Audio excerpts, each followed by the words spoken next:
Hi friends, today I am going to make veg sandwich. To make veg sandwich, the ingredients are 2 tomatoes, 3 onions, 2 green chilies and coriander leaves and some boiled potatoes. Chop it well and add some salt and chili powder and mix it well.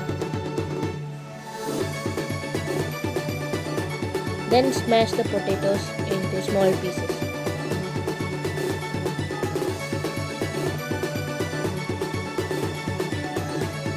Continue as shown here.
This is the sandwich that I have made. Thank you and have a nice day.